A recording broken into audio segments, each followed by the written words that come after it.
عبید اللہ کی کہتا ہے کہ اچانک طبیعت جو تھی خراب ہو گئی، وہ زمین پر منہ کے بل گر گئے۔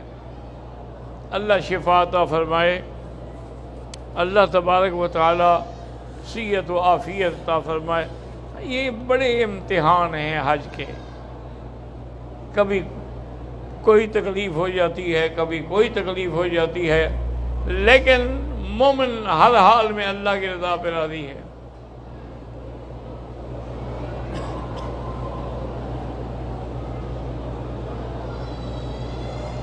ایک عورت حج پہ آئی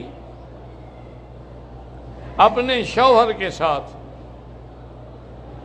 اس کا شوہر جو ہے وہ فوت ہو گیا، تو اب اس کی عدت جو ہے وہ اسی دن سے شروع ہو جائے گی جس دن وہ فوت ہوا ہے۔ یہ نہیں کہ وہ پاکستان جائے گی عدت شروع ہوگی، عدت اسی دن سے شروع ہو جاتی ہے جس دن سے اس کی وفات ہو۔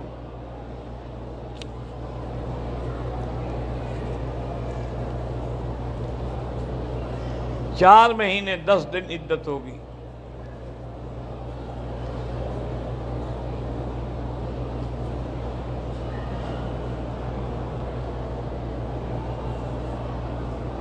میں کراچی کا رہنے والا ہوں۔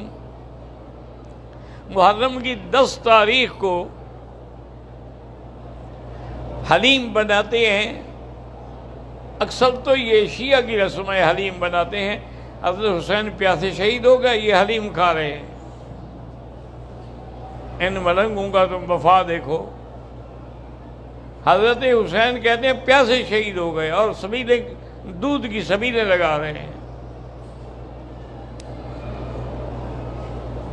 اور پھر ایک عجیب بات یہ بھی ہے کہ کہتے ہیں کہ حضرت حسین جس گھوڑے پہ دلدل پہ سوار ہوئے تھے اس کو بھی لے آتے ہیں، بڑا اس کے اوپر تیر کے نشان لگاتے ہیں، خون۔ اور ظالموں، حضرت حسین تو گھوڑے پہ گئے ہی نہیں، تم نے کہاں سے گھوڑا پکڑ لیا ہے؟ حضرت اونٹ پہ گئے تھے۔ اتنے بڑے اچھا لوگ بھی ایسے ہیں کہ سبحان اللہ، ہماری اہل سنت کی عورتیں بھی ان کے اجلاس میں ہوتی ہیں، اور جن کا بچہ پیدا نہ ہو کہتے ہیں کہ دل کے نیچے سے گزرو، خاوند سے بچہ ملا نہیں، گھوڑے سے ملے گا۔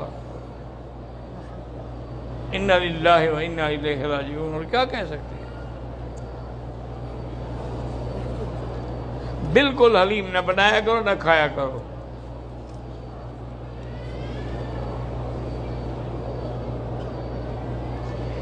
دو رکعت طواف نفل نہیں، واجب الطواف ہے۔ طواف چاہے نفل ہو، 2 رکعت واجب ہیں۔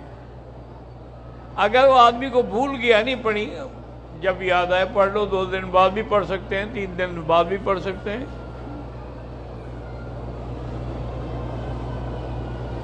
اگر طواف کرتے ہوئے عصر اور مغرب کے درمیان ختم ہو تو پھر 2 رکعت جو ہے مغرب کی نماز کے بعد پڑھیں۔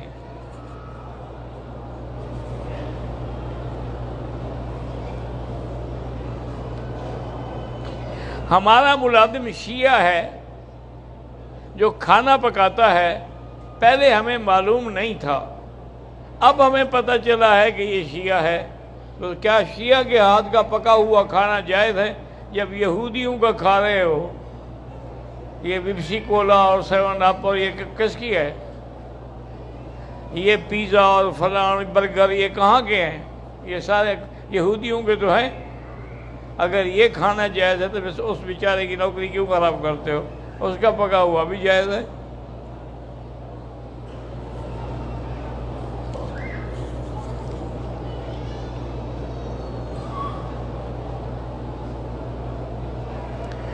حج پہ آیا ہوا آدمی یہاں سے کیا ہدیہ لے جائے؟ بھئی اصل ہدیہ تو زمزم ہے، اور مدینہ شریف کا ہدیہ کھجور ہے۔ باقی اگر وہ اپنی بیوی کے لیے سونا وغیرہ لے کے جانا چاہتا ہے تو جائز ہے، کوئی منع نہیں۔ قرآن میں ہے کہ لا جناح علیکم ان تبتغوا فضلا من ربکم فَإِذَا أَفَضْتُم مِّنْ عَرَفَاتٍ فَاذْكُرُوا اللَّهَ عِندَ الْمَشْعَرِ الْحَرَامِ۔ جب تم عرفات سے آ رہے ہو، کوئی تجارت کرو تو کوئی منع نہیں، کوئی چیز خریدو بیچو، سب جائز ہے۔ زمزم اور کھجوریں تو اصل تحفہ ہے، وہ لے جائیں، جو بھی ملنے آیا اس کو وہ دے دی تھوڑی تھوڑی کر کے۔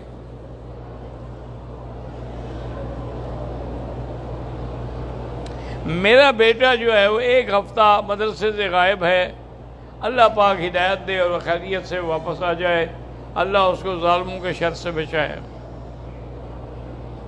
صحابہ کرام لا علاج بیماریوں کا علاج کیسے کرتے تھے؟ سورۃ فاتحہ پڑھتے تھے، اسے شفا ہو جائے۔ اصل بات یہ ہے کہ فاتحہ بھی وہی ہے، قرآن بھی وہی ہے، لیکن زبان وہ نہیں ہے۔ ہماری زبانیں گندی ہیں، ہمارے اعمال گندے ہیں، اس لیے پڑھنے سے کوئی اثر نہیں ہوتا۔ وہ تو بس سورۃ فاتحہ پڑھتے تھے، دم کیا بٹ فوراً ٹھیک ہو گیا۔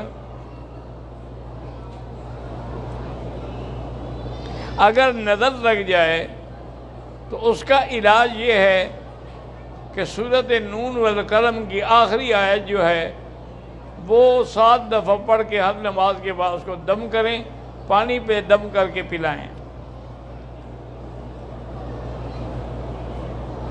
9 محرم کا روزہ رکھا لیکن 10 محرم کو ماہواری ہو گئی، اس لیے میں 10 کا روزہ نہیں رکھ سکی، کوئی بات نہیں، آپ مجبور ہیں، ورنہ اصول یہ ہے کہ 9 اور 10 یا 10 اور 11، چونکہ اصل میں یہ روزہ، اور ایک بات یہ بھی یاد کر لو کہ یہ روزہ حضرت حسین کے اس پہ نہیں ہے، یہ تو حضور پاک جب مدینہ شریف تشریف لے گئے تو وہاں دیکھا کہ یہودیوں نے روزہ رکھا ہوا ہے، تو حضور نے فرمایا کہ بھئی تم نے کس بات کا روزہ رکھا؟ انہوں نے کہا حضور یہ یوم عاشوراء ہے، اسی دن اللہ نے موسیٰ علیہ السلام کو بنی اسرائیل کے ساتھ دریا سے نجات دی اور دشمن فرعون کو غرق کیا، تو اس یاد میں ہم یہ روزہ رکھتے ہیں۔ آپ نے فرمایا انا اولا بموسیٰ منکم، تو موسیٰ علیہ السلام کے ساتھ تو پھر ہمارا تعلق تم سے زیادہ ہے، تو اس لیے آپ نے حکم دیا صحابہ کو کہ بھئی ایسا کرو تم بھی روزہ رکھو 10ویں کا، لیکن یا 9 اور 10 رکھو یا 10 اور 11، تاکہ یہود سے موافقت بھی نہ ہو اور روزہ بھی ہو جائے۔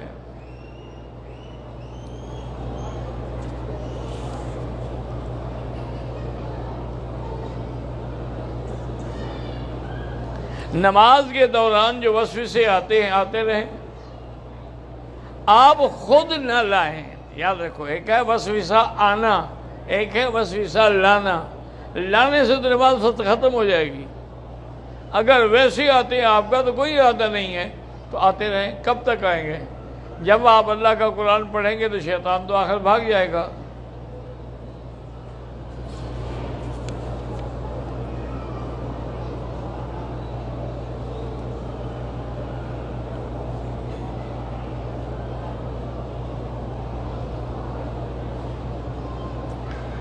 کہتے ہیں جی کہ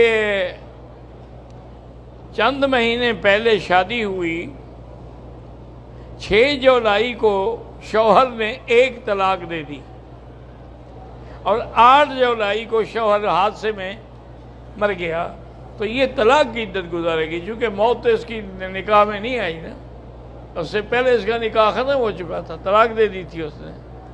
اگر یہ بعد میں ہوتا تو پھر یہ موت کی عدت گزارتی، اب صرف طلاق کی عدت گزارے گی۔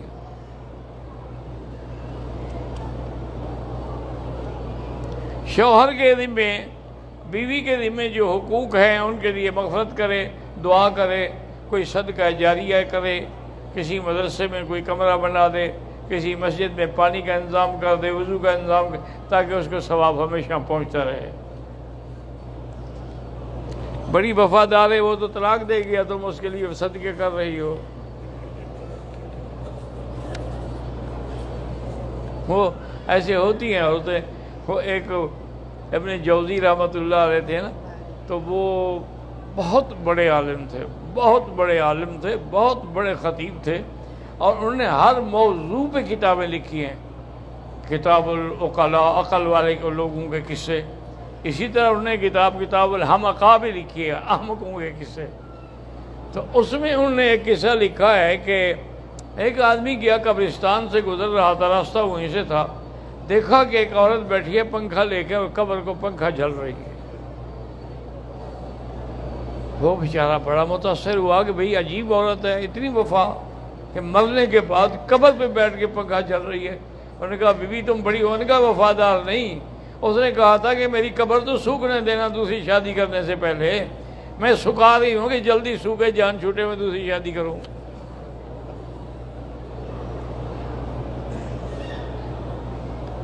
جہاز میں الٹی آئی، احرام گندا ہو گیا، کپڑے پہن لیے، 4.5 گھنٹے کے بعد مکہ ہوٹل میں آیا، کسی نے کہا کہ احرام پہن لو، عمرہ ادا کر لو۔ آپ نے احرام باندھ کے عمرہ کر لیا، ٹھیک ہے، لیکن جو 4 گھنٹے کپڑے پہنے تھے اس کی دم ادا کریں۔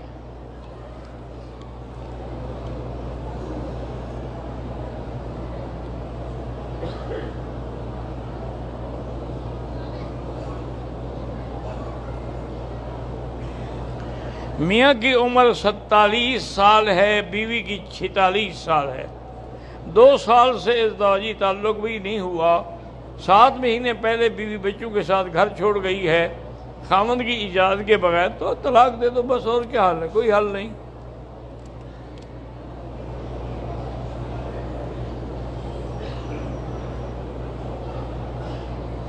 خاوند کی کمائی کا 100% حصہ گھر چلانے میں خرچ ہوتا رہا، اس میں تقریباً ہر 2 سال بعد وہ 1 مہینے کا خرچ دے کر ماں کے ساتھ UK سے پاکستان جاتا رہا ہے، اس کو بھی بنیاد بنایا ہے گھر چھوڑ، بارے وہ جانے جب گھر چھوڑ گئی ہے، نہیں رہنا چاہتی، تم جان چھڑواؤ۔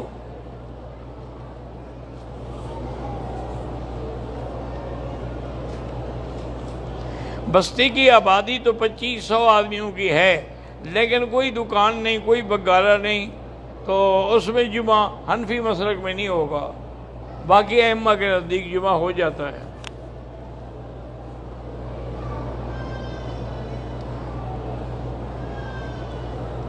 میں مملکت بحرین میں مسجد کا امام ہوں، اللہ نے مجھے 3 مرتبہ اولاد دی، لیکن پھر وہ فوت ہو گئی، انا للہ و انا الیہ راجعون۔ اللہ آپ کو صالح اور طول العمر اولاد عطا فرمائے۔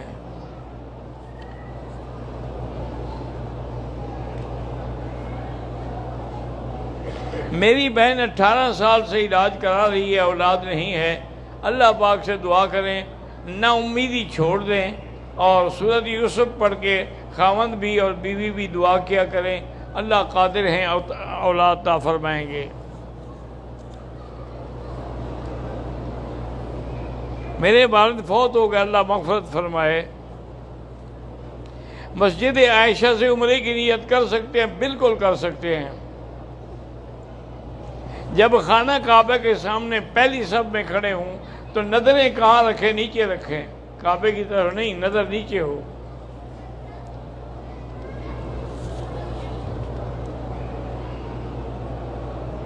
کچھ لوگ احرام باندھتے ہیں لیکن ناف سے نیچے باندھا ہوتا ہے، وہ نہ نماز ہوگی نہ عمرہ ہوگا، اس لیے کہ ناف سے اگر ظاہر ہے تو اس کا مطلب ہے کہ سطر کھلا ہوا ہے، سطر کھلا ہوا ہو تو پھر نہ نماز جائز ہے نہ طواف جائز ہے۔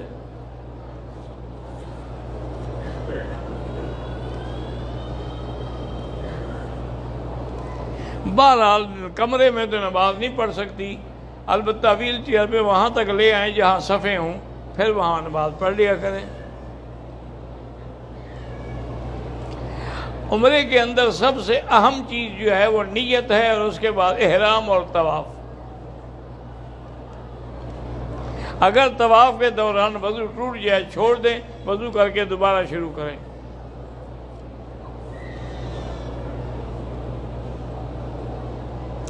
آج کل سادہ کپڑوں میں جانے نہیں دیتے تو ہم ایسے احرام فرضی باندھ لیتے ہیں، یہ تم جانو اور خدا جانے۔ روضہ رسول کے پاس جا کے درود شریف وہی جو نماز میں ہے، سب سے افضل درود وہی ہے، چونکہ وہ درود حضور پاک نے خود پڑھا ہے، خود سکھایا ہے۔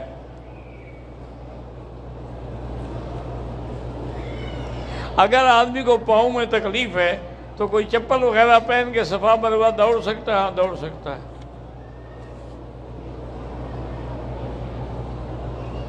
عمرے کے بعد جتنے دن اللہ موقع عطا فرمائے طواف کریں، کیونکہ جتنا طواف زیادہ کریں گے وہ افضل ہے عمرے سے بھی۔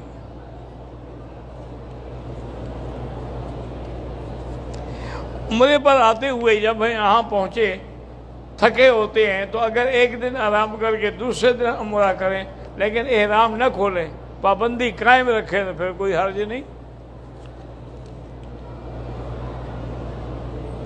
تعویذ کے بارے میں اگر قرآن کی آیت ہے، یہ حدیث رسول اللہ کا فرمان ہے، وہ تو ٹھیک ہے، ورنہ اگر ایسے خدشت بنے ہیں تو اللہ کو پتہ کیا لکھا ہوا ہے۔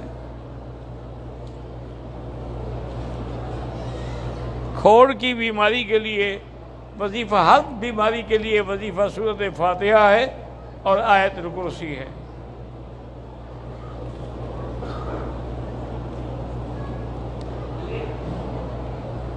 ہم نے طواف کے بعد کی 2 رکعت نماز نفل کی نیت سے پڑھی، کوئی بات نہیں، واجب کا پتہ نہیں تھا لیکن پڑھی تو ہے نا، وہ خود بخود ادا ہو گئی۔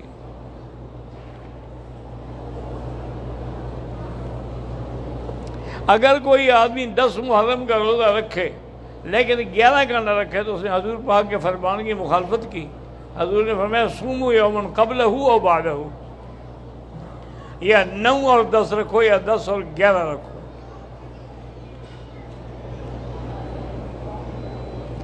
حرم شریف میں چپل گم ہو گئی ہے، بندہ دوسری چپل اٹھا لیتا ہے کیونکہ وہ پہلے والی ملتی نہیں ہے۔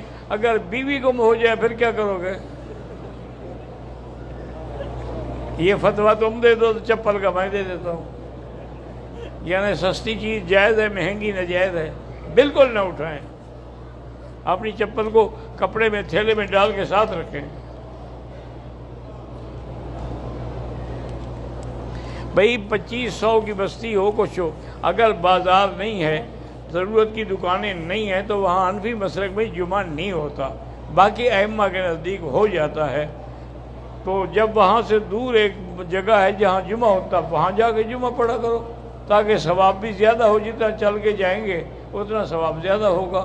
اللہم صلی علی سیدنا محمد وعلی آل سیدنا محمد کما صلیت علی ابراہیم وعلی آل ابراہیم فی العالمین انک حمید مجید۔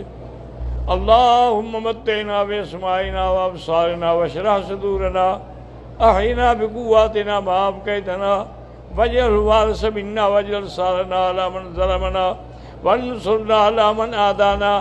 اللہم اقض حاجاتنا یا قاضی الحاجات یا سمیع الدعاء یا مستجیب الدعوات۔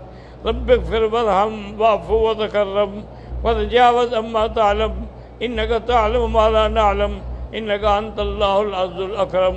ربنا تقبل منا انک انت السمیع العلیم۔ یا اللہ تمام آنے والوں کی حاضری منظور فرما، تمام آنے والوں کا حج عمرہ طواف زیارت عبادت خیرات منظور فرما۔ یا الہ العالمین ہمیں مانگنا نہیں آتا، جو تیرے نیک بندوں نے مانگا ہے ہم مانگتے ہیں وہ ہمیں عطا فرما۔ اللہم انا نسألک من الخیر کلہ عاجلہ وعاجلہ ما علمنا منہ وما لم نعلم۔ اللہم انا نعوذ بک من الشر کلہ عاجلہ وعاجلہ ما علمنا منہ وما لم نعلم۔ وصلی اللہ تعالی علی خیر خلقہ سیدنا محمد وعلی آلہ وصحبہ اجمعین۔ اللہم صلی علی سیدنا محمد وبارک وسلم علیہ۔